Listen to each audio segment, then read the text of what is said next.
ate era nayingidde ne business etunda emmotoka. Kiki? Omanyi nali buli kyewali business ajja kukola okujjako okuzaalisa kuba sisaasoma busawo. Kale nze neerimbikako mu bazaalisa n'ekirala kuddamu. Wakola otya? Neerimbikako mu bazaalisa. Just tubadde tugezaamu mirimu gye tukoze. Ningamba nti Wazalizaako. Neerimbikayo ne bansiba. Tokirwako. Tudde ku kintu.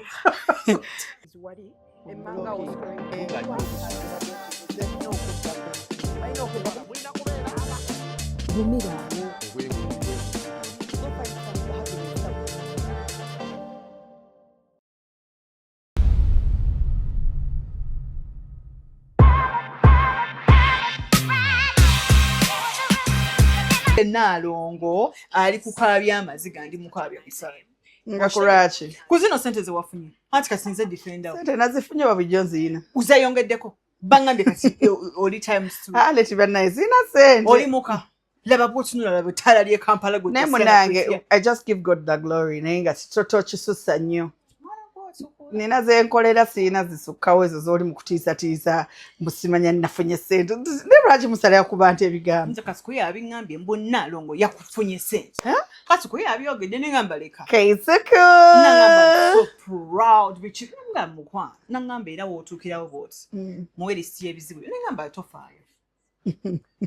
Nze nga maze agenda okuwa ebyange kubanga tekisoboka wagenda China nomalayo emyezi 2 ng'osuubula batugambye zena byabeeyo ku TikTok mbu mwagenda China musula mu 5 star mbusumana nomalayo sumanyanga mbomalayo emyezi 2 mbotise container zonna ozimazeeyo nabwo sente kankubulire nti China tuba tugenze kusuubula iye na musula mu 5 star sente muzijja tusula mu 5 star mbu musula mu 5 star abantu babalabeeyo mbu temuminglinga na bannamu Aleti mugenda kukubya abaana b'abendi pressure balowooze nti waliwo ekyamanyi kye tukola.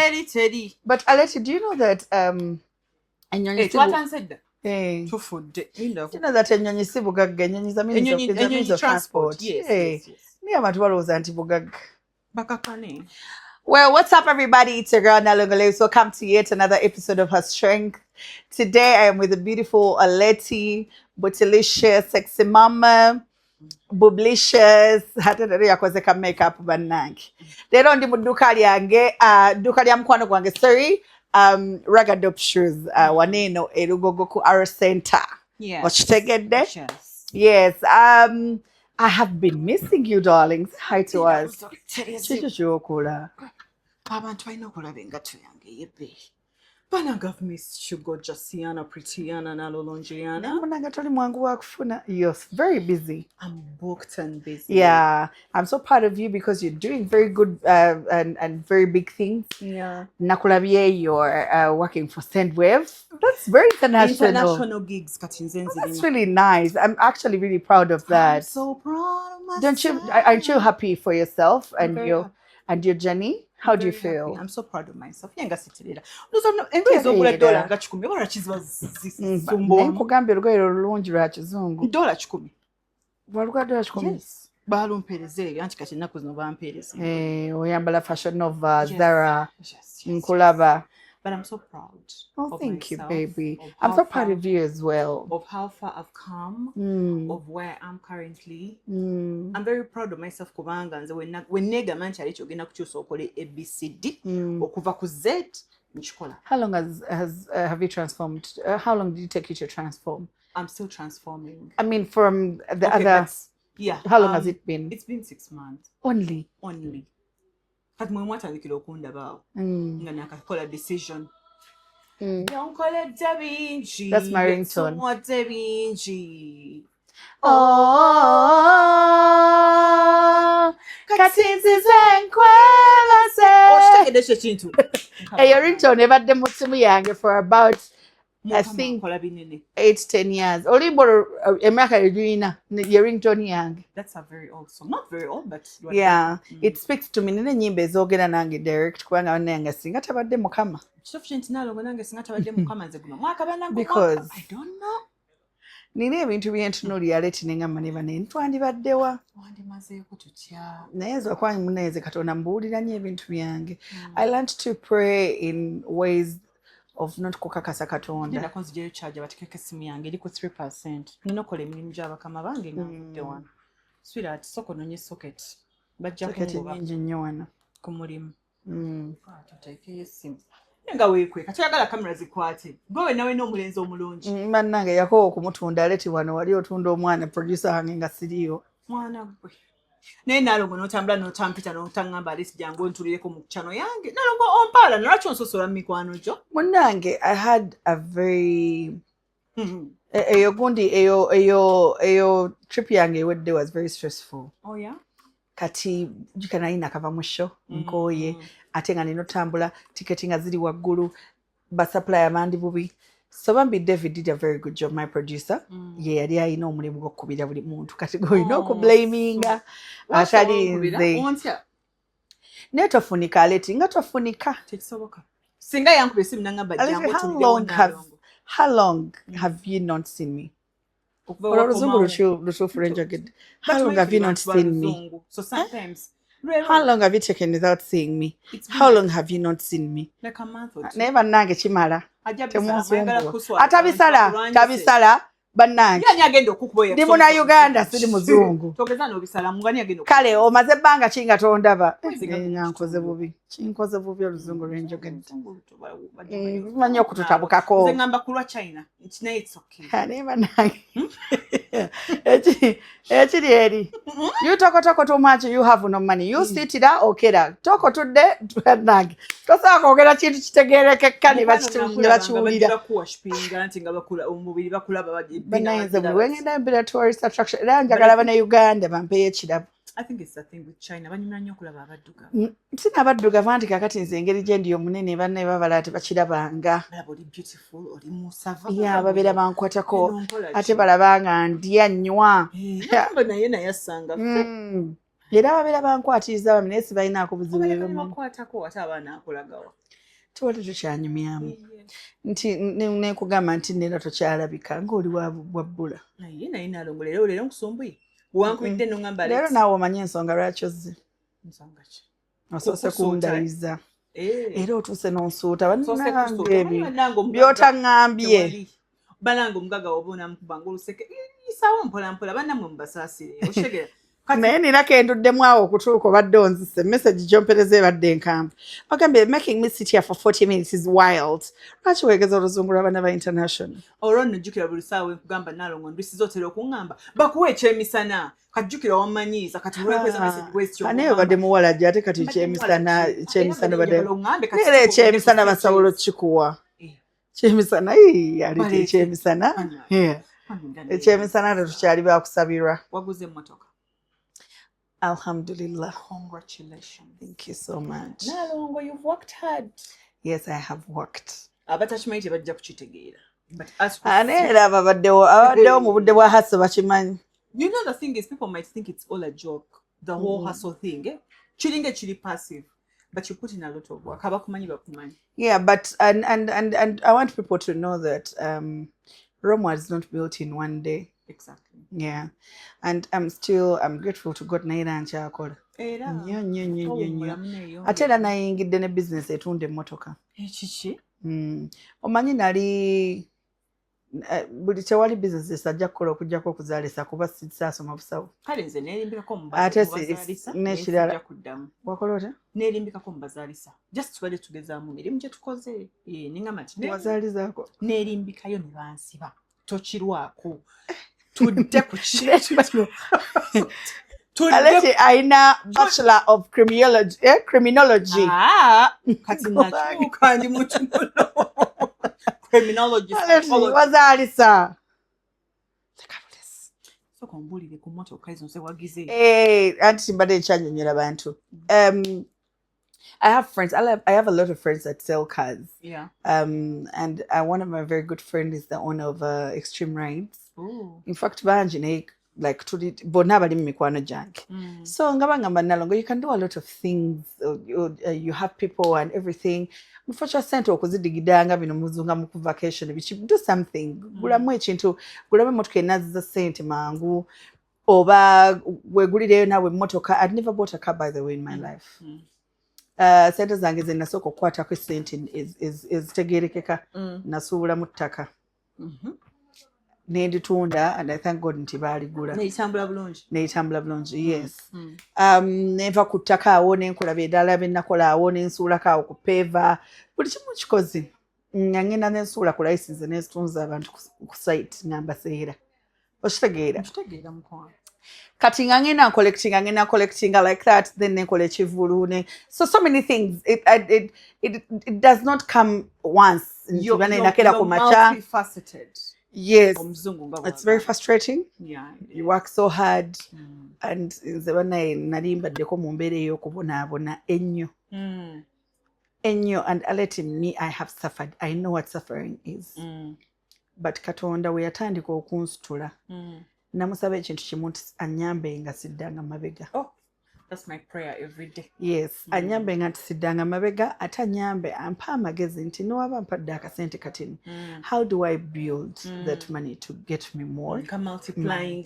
Yes. And this is how I prayed, and this is how I fasted, and this is how I thanked God for the miracle that I got.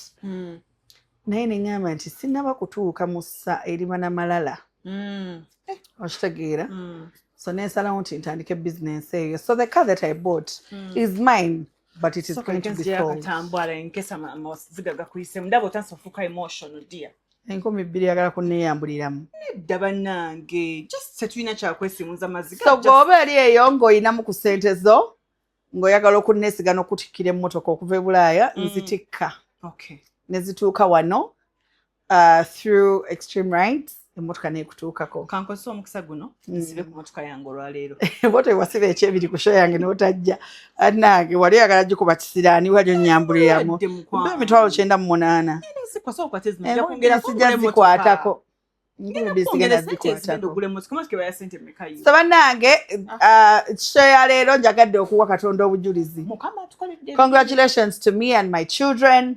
Ne business yaffe empya gye twatandise. Congratulations, and it's going to be such a success. Yes. Kubanga oli mukyala wange. Naye motoka kambanzikirize njivugemu ng'omwezi. Vuga naalongo. Naye kimanyi nti nagiteekayo mu tunankobera essimu. Mbuki. But I would never underestimate the power of the internet. Yes. Nina omukyala ali mu America yangambye ali Dallas. Nangamba, I want to buy that same car for my children. Nemugamba se nno mmoka nvugemu omwezi. Njikuwe. Ate bw'otyo bw'ogenda ozitunda n'endala. It's a start of a journey. It's a start of a journey. Naye nze njagala kwebaza Mukama. Nakyo nakikozeeko nentegeera nti kiba bwe kiti. Bannange Mukama. Oshegedde. Yes, kati naye tuwa obujulizi. Nze Mukama ennaku zino baddiya brands nze nzigoba naalongo. I've gotten to a point where I'm like, bambi guno mulimu sigenda sobola gukola. Siina budde. Oshegedde. Ate kati I'm no longer working with local brands. I'm international. Yeah. It is that deep. Nalabye ka Sendwave n'engamba. Do you know what it means Sendwave to reach out? It's crazy. And do you know what it means okuba wa rate card yo ne bataba gaining yadi? Nga lwaki baba gaining nga naye bali international. Yeah. Wayise baawano. So for me nze ng'omuntu alina byempiseemu omwaka guno n'obulamu bwange bonna. Mukama byankwedde guno omwaka sinza nakubyogera kwa tujja kaaba tusulewo aye nga tetukyali mu bintu bya kaaba. Ozimanyi. But above all, njagala nnyo kwebaza Katonda nti nasobola okuva ku njaga actually 110% drugs. Wali onyweddeko drugs? We twasisinkanira awo mwe mwenna we nabasinkanira nga mu January awo. I was struggling with quitting, withdrawing. Really? So my time I was masking it very well, but I was actually really struggling to like quit. The thing about drugs, because me, I was only not using weed. I was using so many other things. So the thing about quitting, withdrawing from like addiction, is that later in Zokweda successful in channel damuna relapsing. I tell you, relapsing with damubi. But I think from the month of February when Nasara on number. Yeah. Because I was failing to even be present for my daughter. I know. Now, moina ali mikono janga 100%. Nengola batoli present bulungi kubanga oyine chikuli ku mutwe chikugula webake instead of talking to her oyine chikugula like the thing about drugs is zikufola avoidant. Nti you run away from situations that you want badenga or confronting and the time your daughter needs you ejjali mu abakwetaaga. So I'm very, very grateful nti nsobola okubeera wano nga siyoyeza njaka. basiyoyeza kunoonya crystal meth basirowoozeza kintu kyonna because the thing about those drugs is really very expensive, like extremely. ate oyo meth ali very expensive. You need a lot of money to invest in that. Nti buli 100 kyofuna tokiteeka mu ki drugs. Nali bubi kati just wayitonda babulabi naye wano wonna singa wali ontunulidde bulungi isuwa gyonna. Yes. So me, the one thing that I'm grateful for omwaka guno is the fact that I've never got drugs. Ate nenzivaako bulungi and I did not relapse. Like ate sigenda relapsing. Omanyi lwaki? This was like my 5th time ogezako kuteeka all my life. But I feel like I've now tested life as a clean person. Katonda no yakolera ekyamagalo. It doesn't come easy. It doesn't come easy. It God has doesn't. given me a second chance. Obulamu ate ne bunyumira this time. Olaba obonywa bunyi soda ng'oli addicted. Katono drugs. Nembeera nti nsobola okubeerawo nze Aleti ng'obwongo functioning nga bwokka. Do you understand? Luli nga sisobola. People just keep saying, oh, Bambi, she's calm. Mwana ali so calm, Bambi. Kumbe drug. Kumbe where? Do you understand? So I'm so grateful to Mukama yampa second chance. I'm so present in my daughter's life. And then Mukama nagenda nangataka abantu. I have friends. Abakuzimba balina ebakutwala oba oli musanko y'abantu ng'olaba nalo ng'aguze emmotoka aguze ettaka. They're challenging you to even work harder. They keep encouraging oba wali okagigo Aleti oli wajjangu tukole. So naawe n'obeera ng'olina abantu b'oswalira mu mutima ng'ogamba sobola kubaleetinga down. I cannot let my daughter down. I cannot let myself down. So most importantly you, because banange nga sinaba kuwagira muntu yenna nsooka kwewagira. There's that feeling of satisfaction. Bw'olaba nga naawe olina ekintu kye weekolera ng'odda mu maaso. And this is what I always tell people, Aleti, nti nze nfuna abakyala abankubira essimu nalongo siina kino nalongo siina kiri, but nze naliko mu mbeera ey'okusaba nga nsanga Aleti siina kino, Aleti siina kiri. Leero wompa enkya tojja kumpa. Tomorrow I'm going to become a burden. So me, I feel like people need to first look for solutions before they ask for help. Asking for help is different. Kati help osobola ogisaba leero naye nga omuntu omusaba solution wise. Nti nalongo siina mulimu naye mbadde nsaba nfune akalimu akasobola okumpaayo ng'enkumi 5. Oshageera naye bw'ogamba nti nalongo leero abantu balina kyakulya mpaayo emitwalo 2, then tomorrow what are you going to do? Okitegeera.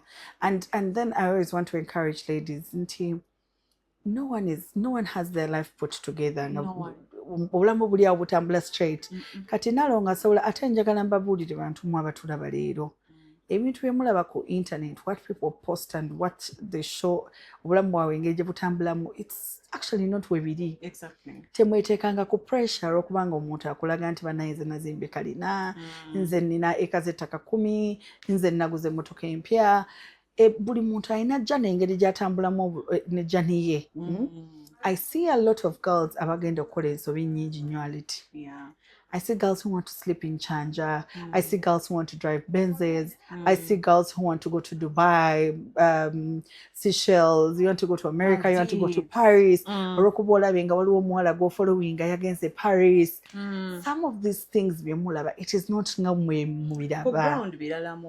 I was speaking to a girl in China. I met her randomly. Oh my God, Nalongo, I like you. Bishiba nangebyo, get blah blah blah. Oh man. Nangamba banange naye, I'm going through something. A very beautiful girl nga ino mbiri omulungi nga ng'omulabira ddala nti bwe kimu kiri ki. Kino bbanga kiri. Yes. Nangamba I'm going through something. Nangamba nayina omusajja was dating a married man.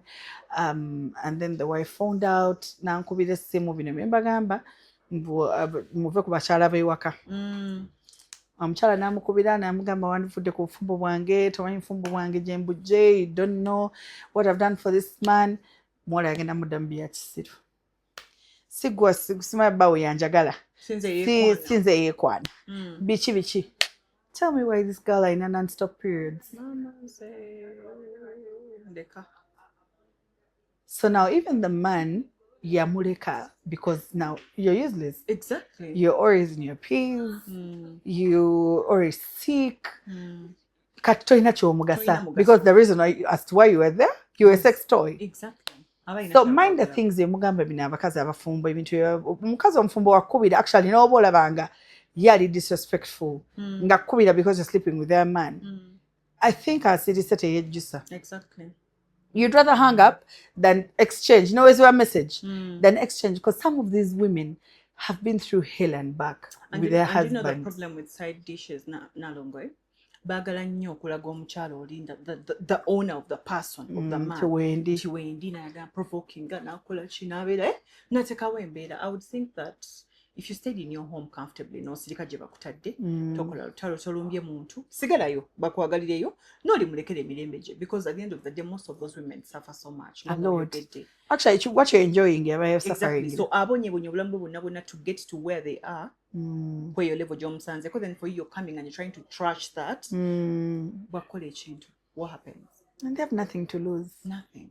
But also nalongo there are women abali mu bufumbo naye nga even if the man cheats how nga yazoninga out nga I'm like you can do nga gamba you can do whatever you want to do for as long as you take care of my children, enyumba tetusasula rent tulya ebirala bebanje nnyo nga bewa peace of mind, bali mukola businesses zaabwe, bali comfortable, and I think that's what as a woman you need to do. Ne kati abakazi abasinga bali ku it's just a matter of time. Exactly. Abakazi abasinga balinze babbawe bafe ndeka by the way sure. Omusajja alina apartment, omusajja alina ebizimbe, omusajja alina factory, omusajja alina amamotoka, omusajja alina buli kyavugaga, let me say. Yeah. Abikoze omukazi ono waali. Kyogamba mbu ye aguma nnyo mbu ye they're not human. It's just a matter of time. Webakiyita. Exactly. Because Mukama Katonda alina engeri yakolamu ebintu. Nti kale yesu abakyala bafa. But in most cases, abami be basooka. Because I don't know why abasajja bafa mangu. Because they carry probably the stress and everything. I think ambiri gyabwe gikowa mangu. But abakazi eva beera kuki? Essaawa yonna. It's about to be. Yes. Gwe njagala ombuulire. Wali osanzeeko omukazi agudde mu kinaabiro. It's very rare. Musajja abaddemu ka stress. N'agwa mu kinaabiro. N'akutuka. So in most cases, obeerawo nga omukazi yakowadde omusajja. Naye ng'alina sacrifices z'akoze z'atadde mu bufumbo buno. Kati gojja owuba buleegingi bwo, ekkundi walifummula, amatu oteekako waya nga 9, olina oluviiri bwo, togambwa weekuumusa ekizigo kyonna kyonna emisiwagya green. Anti munaye abasajja bagamba abasajja ennaku zino bagala kisambi kyeru. Si bonna. Abasinga nze bemba njogera nabo nti banaye ekitaala ekyo kinkola bubi. Ekitaala ky'e Kampala nga kiri kitaala era namuwala yabadde ekitaala oyo gwe nasanze ng'ekitaala mya. But she has had non-stop periods for 12 months. That's a year. But also girls need to understand that it's never worth it to do things for men like that. Do you understand? Like tugamba omuntu agamba yagala kitaala kubanga yakabooti n'oyongeramu ekizigo yagala kunywa kinywe babakuba mature. Omanyi nabamu babakuba mature. Mature ono yennyini. Yes. Ono nga bateeka mu thermometer. Yes. Nebeeruka n'abookya kibiki. So why would you do those things exactly, why would you do those things for a man? Why don't you channel that energy? Negooza twandiyalise tutya nga tuli beeru. Ndowooza singa tuli babi. No, tuli bakyala balungi. Nganti nga masinga twayeruka. Because I feel like I wouldn't look nice nga ndi light-skinned. The light-skinned version of me. But you know the thing about light-skinned people is they're very privileged. Changu kizibu nnyo okugamba nti mubi kubanga abayaka. You get it? It's very very hard okugamba. Naye bw'obeera ng'oli munene ng'oli mweru tebiba byangu. Let me tell you, ojja kwewuunya gekufuna ku AI weeteekemu ng'oli mweru ojja kulaba you'll be beautiful still. Annange kakala kano nakasiima. Mana kakala kawoomu. Ate makeup ayina engeri yanyumiramu abantu abaddugavu. Because bwe kino kye bakusiiga kiba kirabina kulabye bebe. Naako alina omulenzi. Omulenzi? Nalongo. Tannafunayo mulenzi abatenzi baagala amabeere agagatutwago. Nze ennaku zino bambi bo badde banneettanira, but to be honest Nalongo nga bwe nagamba luliye, let me first enjoy life. Let me first. Waba n'omulenzi you don't enjoy life. To be honest, every time you're dating. Olaba nno ndi mu kwogera naawe, but I'm excited because I'm not seeing a bra on you. Do you get? Like, ordinary kutulia go, oh, she's not wearing a bra. That's all. Do you understand nti bw'obeera oyagala omuntu obanga love eri kwa 100 ogenda gisplitting either 50 or 80. Sikyayinza kuba musajja alina 50. No, the thing is, kati there is now when you're getting to know someone, you can sometimes you don't commit to one person immediately. No longer I feel like I do not have the mental capacity right now. You understand? Today, toba mfuna. maybe it will come back, but for now I just want to kampumuleko bannange kandye kusente just nsaba Katonda mpe kumpisa empisa ezisobola okutolerating omusajja. Oh my God, me too.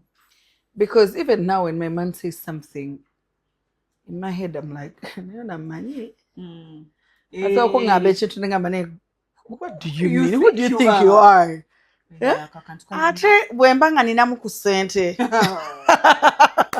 And one thing about relationships, simanyi lwaki ssente ntuma nnyo eba yakagwako bwe tofugika nga Stanbic oba A&M oba Absa empeereza kati notification baana bange omuntu ono like byayogera tabitegeera kati ngenda ne bayinaga amateeka you went out last weekend you got called yeah? I don't like that friend I don't know kati ntutuka ne mugaba mukwano nali kubalidde ku mikwano gyonto oyo simwagala because let me tell you emikwano gy'abasajja baffe twali tubaagala most of them, yeah. Nze mba sibagala because I know they are bebasooka okutubetraying bebasooka okuyita era nze wangambira mbu bakimanyi bwongambira our wife wenkuwa nnyoko bye bye dear bye bye wanga bebasooka omupointing I do not like it because I know ntinga ogamba wife n'omulala bajja muleeteka hanyago ne mukwano gwafe akwagala n'olulambo bwonna omukyala waffe bwebaleeta kati nze I am not friends with my boyfriend's friends. It makes sense.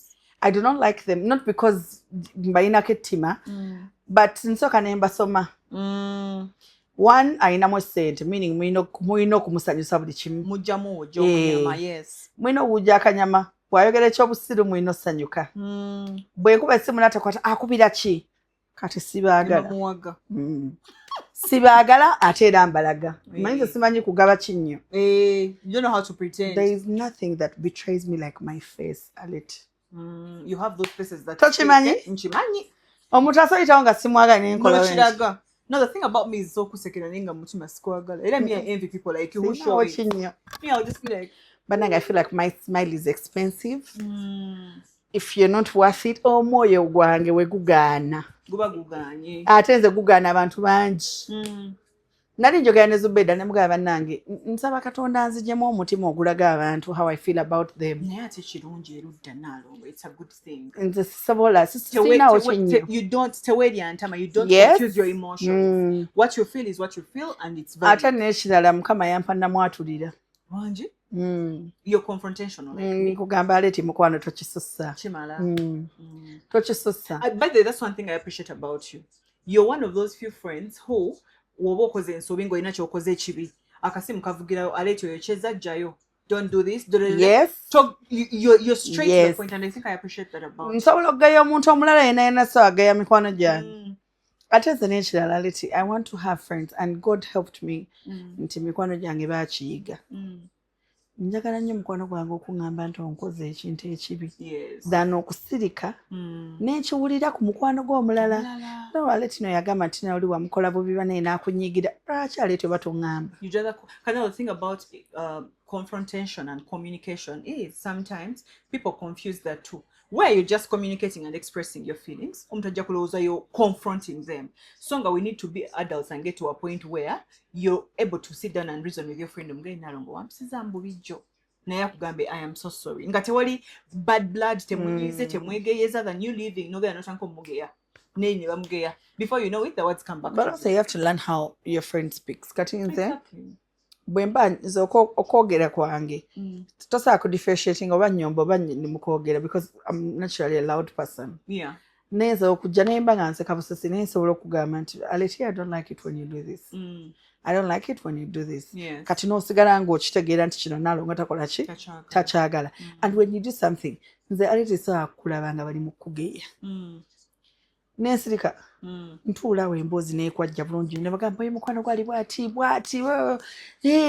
onenkipika nenfulumamu wali ddakiika emu nekubira essimu Aleti mbadde ndi wano erogogo ne bagamba nkusaba weesonyiwe gundi ono yagambye n'ono yagambye kubanga ebigambo omanyi reported speech ekyuka saagala bagaye mbu Nalongo yaliwo n'agamba because let me tell you 3 is a crowd abantu basatu bwe baba balina gwe boogerako owokusatu ajja genda akitwalira oyo omuntu ate akitwalire mu bubi. Thank you. So me, I don't do it as lugambo. Yeah. I do it to show you the kind of people you're dealing with. And I think I appreciate that. It's a very good trade. Yeah. And as my friends know. And nze muntu asaana okukubira nti Aleti ku Monday wali wano nti nti nabagaye munaye nti wakola booti nti kundi agambye nze mbaddewo naye kati nze nkubulidde. It's up to you to see how you react naye nze nkubulidde kati mwabala bamugenda kitwala ng'olugambo naye nze tebageya mukwano gwange nga wendi. And the moment webakugeya nensirika manya sikwagala emba nange njagala kumanya nfunire ddala chance ekuleka. People don't realize how hard it is to keep friends as adults. Nadala fit, but millennials abakuzemu. People don't realize how hard it is to keep friends and to make friends. And I don't want to lose any of the friends that I've been with. Manye nze nkwe heartbreak y'omukwano esobola okunnuma okusinga ey'omusajja. Same. One, you're going with all my love. Two, you're going with all my secrets. Three, I have invested in this friendship. Thank you. So, okedde ku makya gondese ondekedde. Who am I going to call in the middle of the night? Nze ani amanyi ebyange, because you've gone with my history. That is number one. So I would rather nesta losing mukwano until ng'ekimala kimala. Friendship heartbreak Aleti yali ennumyeko. Yali ennumyeko n'entuuka omuntu nga ne mukwano. Tubyogeremu. There's a friend of mine I lost. Twatoba nnyo nga tuli babiri. Nti mukama tutusatenze once tulidde nga siri naye. So bulina kumbeera onengamba naye what really happened kikyama nti kyasobola kutuula once ne twogerako.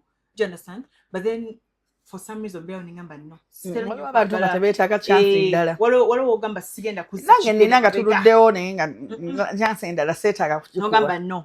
Beera gy'oli bamusanyufu nange kambe. We have those evil friends that have not yet shown us their hearts. Okimanyi omuntu asobola omumala emyaka 10 nga takwagala. Nga wobeera mu relationship noga nti omusajja ono yamala nange emyaka 10 naye nga tanjagala. There are friends that we have nga waddayo waka naakuba mu calculator alaba ng'olina w'omuzza kati yokuleka eyo level naye aba agikoze eki oshegeera aba agirese. Waliwo omuntu akimanyi nti kakati Aleti bwe mba ntambudde naye tetusasula bivulo.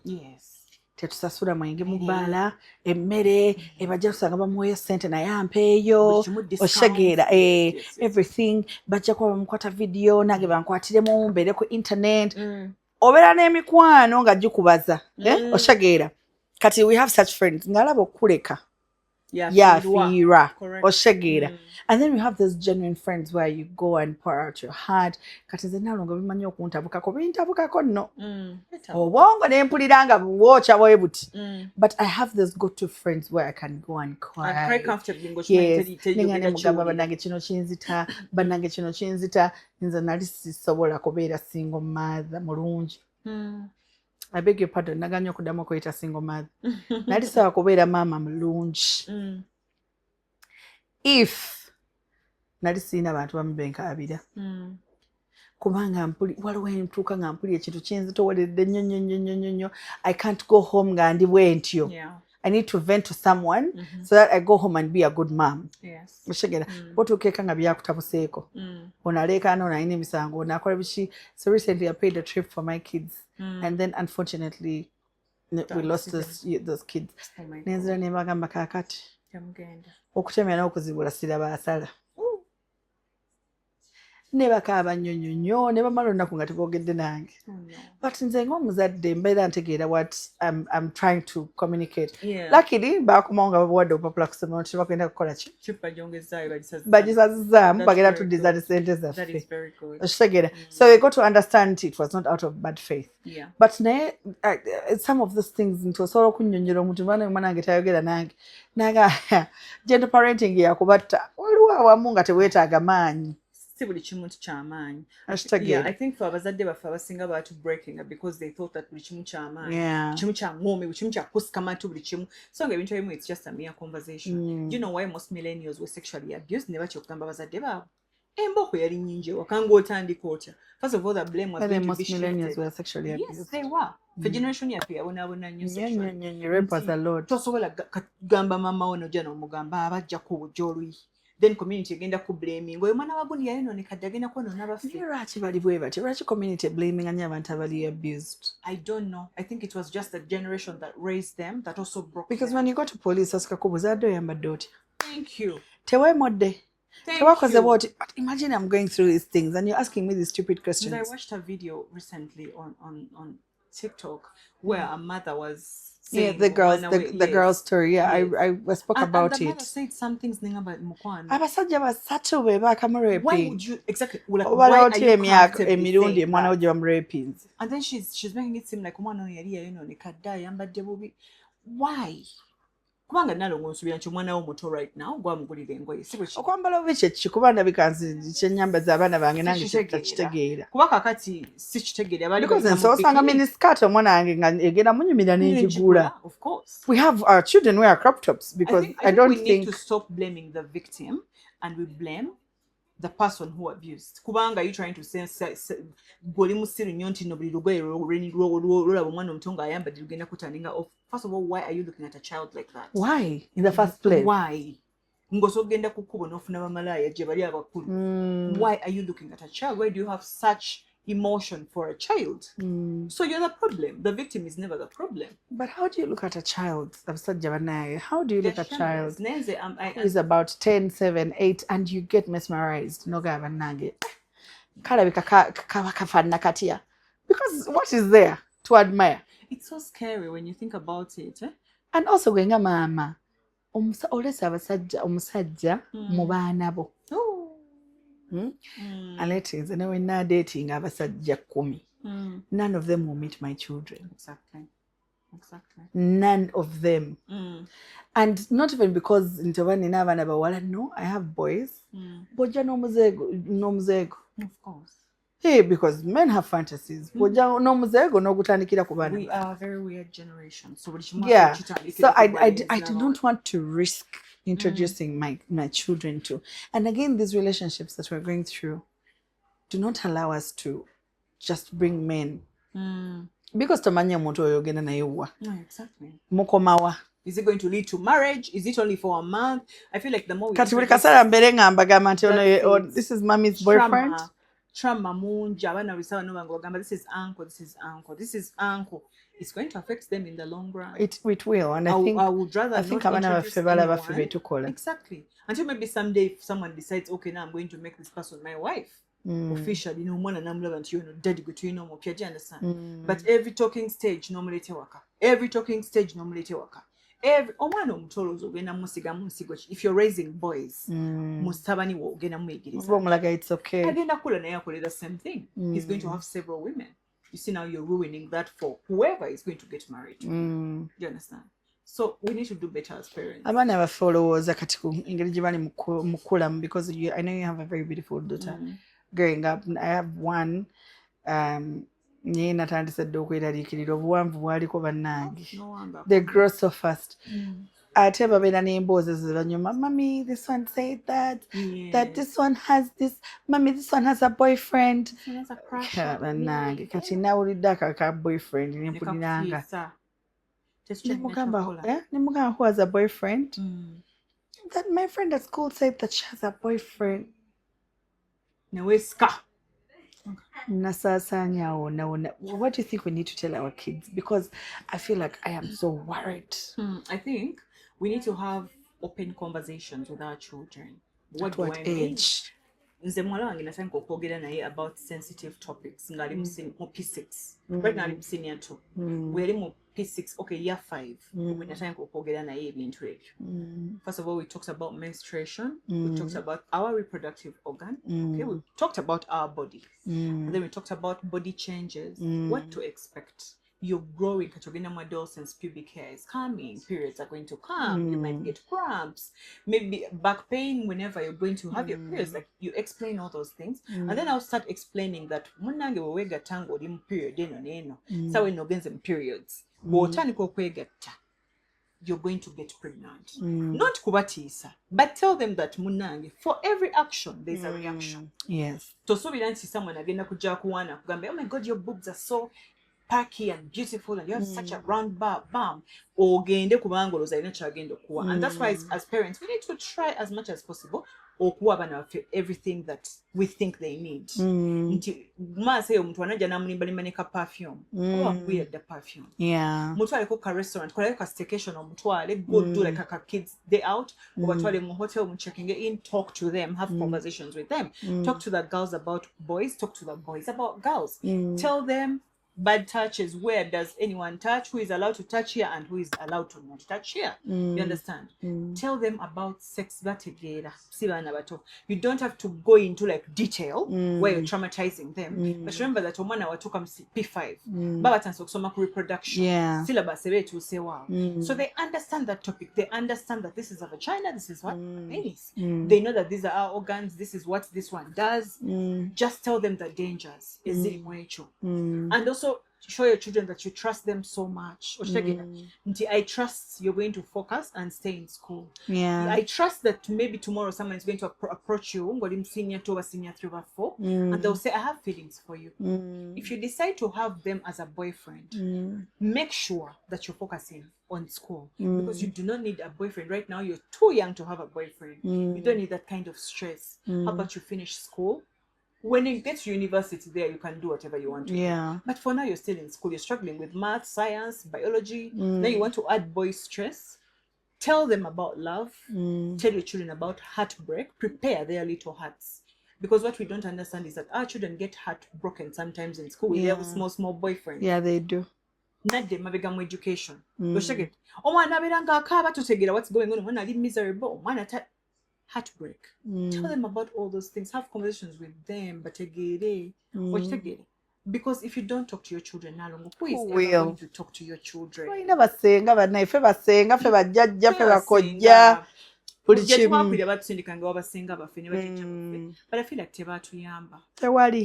like sometimes I feel like I wish my mother had a conversation with me. Yes, do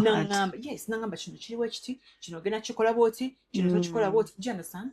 So I think we are now the new generation that have to change the narrative. So we have to lead by example. They understand. Those little humans, but what topics now let me give you a topic like menstruation. But also you want to make sure you teach your boys about menstruation for when it happens to maybe a friend or a classmate when they're in school. They need to have that knowledge. You want to dive deeper. If you're talking about sex, you want to make sure you don't make them uncomfortable. So you want to talk to the girl alone about sex. Talk to the boy alone about sex. And if you have a chance in your father figure if maybe daddy is present, or you have a present uncle, could be a friend who can talk to the boys, by the way. It would be better if a friend. Exactly. It would be better if uncle, let's say uncle and Uncle Aban, sat your son down. This is how your body works. This is what happens. I also have what you have. It is normal. Do you understand? Then grandmama no yongerezo. Do you understand? Yeah. There are things you're not going to ever be able to tell your son. Kubanga, how do you tell them about shaving? You have to teach them, yes. But how are you going to teach them something you don't own? So uncle needs to step in, or a friend. But family. Gonna check with it. Mukole ku mikwano emirungi egyagaliza abaana banayaza banange ba mikwano gyange kiki kyotegeeza era wema siriiwo nkuba amasimu banayengenderako ku ssomero kakati waliyo kino kakati waliyo teacher parents meeting era bambala bulungi nnyo ne ate babamanyi mami uncle Zaifa came, mami uncle Medi came, mami uncle Kasule came, uncle Raga, like Nangam now, like I've gotten to that point. I used to be Uncle so Basha protective. My friends want to be involved in my daughter's affairs, and I think it's such a blessing. Anyway, times are changing. We are a new generation, so we need to change this whole narrative. Narrative nyingi zetu changing by that. And I just feel we are not the toxic people in our kids' lives. But relatives we were very toxic in Blamo. And so you're not going to side your tata wap. Ever. simanyi kurach. I'd be watching videos on the internet. Abantu abere bagamba mbo I am that child gwe bakubira okujja defending mama wange from my dad's side. Simanya once we were in a family meeting and my dad's side says this. Abantu tebakolagala na side y'abataata bannaye, which is it's really bad. It is really bad. Wakuba nti kakati abamu kuffe you're raising kids that don't even know their dad's side. So really kakati ffe bataata gwe mama ffe bamaama ffe bakojja ffe bajjajja buli kimu tujja kukikola naye nga today I was catching up with my baby nako omulaba nga mulwadde kati mukwano ali kutoola ebbere liryo limuliraba Aleti abalenzi akabali mu DM tosaako nti balimu mwebali bangi just gwata bawaamwe ayina osike bandeke munange ayina bannange naye mutuleke bagala just mabeere gakwata and now let me tell you one thing I've realized about the internet. Internet. Abantu bano simanyanga bayimbi bani abo abantu abo bakwanira ddala. Me I didn't know. I didn't think that. Tebakwana basabiriza. I think that's the word. This is how I interpret it. They want to approach you because you're no longer Lewis. You could push their career. Yeah. Do you understand? Of course, they are users. They are so every time I see abantu mu limelight I kwa just user. laugh. I'm not that kind of Anze kakati oba wakangamba hi how are you I like you era abantu bakimanya ompereza WhatsApp nangamba hi how are you I like you ngambira send money automatically. If you like me ngogamba you like me soko osuleko sente abantu bonna abanjagala bampayo ku sente bannange saka twogere bintu bingi nnyo nga there is no money involved bannange nze nkyogera wano ng'ensi yonna ekimanyi era ensi yonna ekiwulira njagala nnyo sente kyova olaba nzikolerera nenzirya nenzeteekamu n'abaana bange ate mubiraba ebimu mubetere ku internet mubiraba so you be there you like Nalongo you feel like she can be a very good girlfriend you want her to entertain you no problem just send money gwe hi how are you yo making sure ompereza screenshot eraga nti onteereddeko wane wali reason ng'osindika sente teekawo hi how are you oba ogambe you're beautiful kijja kumala bumazi naye gwe oba oyagala ompereze leero ate leero bano abaweereza hi entanaddamu hi nina gwe naweereza message ne mga toddamu kummanyire no si post office but how do you video call me nga sikumanyi randomly mbere nemba nkumanyi how neweeba simu busimu why are you calling randomly nekyaba naye nsaka nnyo phone calls era nze woolaba nga nkubira essimu manya nga kiri important kyoba nkuba omulundi gumu mba nkimanyi tojja kulaba missed call return oli muntu mukulu you know how to return calls naye mutakubira missed call aga Aleti damu okyogedde bulungi damu okyogedde okiwulire so akubira muntu random n'emikwano gyange ngenda ku snap nenkozesa message owaayo oliwa storage okitegeera like all my friends no era nze njagala kugamba kinemba era olaba nkubidde essimu manya kyetaaga kubanga nkugambidde ku kutu nga si kya message naye nze omuntu gwoweereza message ddakiika egi nga nagizeemu okitegeera because sometimes omuntu akubira essimu ngolowooza eri important nga kyekiriwo storage oli bulungi badde nkubuuzaako nayagala omugamba naye mukwano ndeka ensi already ndimu 9-0 ate onkubira kumbuuzaako ombuuzaako ki ekinaavaawo ng'ongamba sofikire ekifo ky'enkoko ndeka abaana ky'enkoko nga bankoze bubi abankedde ow'ekifo ky'enkoko awummulemu naye nga tubaagala nnyo thank you for watching her strength I have been with the sexy mama Aleti catching up hope you learn one or two things all over the place and leero tuli wano ku Rag Adoptions e Rugogo we also have a branch ku Wilson Road ku Prime Complex so mujje muwagire kyali wange Rag Adoptions atunda ngatto z'abaami ezamalayo yes atunda MCP perfume socks saati mpale buli kimu kati gwalina omulenzi ng'oyagala muteeka mu ssente this is your place jangu omulenzi womuteeke mu come and shine abalenzi twabateekamu ekimala kakati ayagala awulira nga ye yakajja nammwe tubaagaliza muteekemu bwamu mumanyi ne banaye sente eruma nammwe mujja kujja mutubuulire sad stories zammwe tetulina buzi aleti sente eruma leka tonzijukiza mukwano olwo sente zange era mbeerawo bannange nempulira nga omwongo bukola kireke mukwano. But how do you be there ng'owomusajja sente kimala jako banna twavaayo eyo ne babagamba thank you for supporting me, thank you for loving me babe, you have stood with me ku musimbi gwo, you have stood with me ku musimbi gwo. Mwebale kutulaba ebadde her strength, tubagala nnyo, God bless you, bye.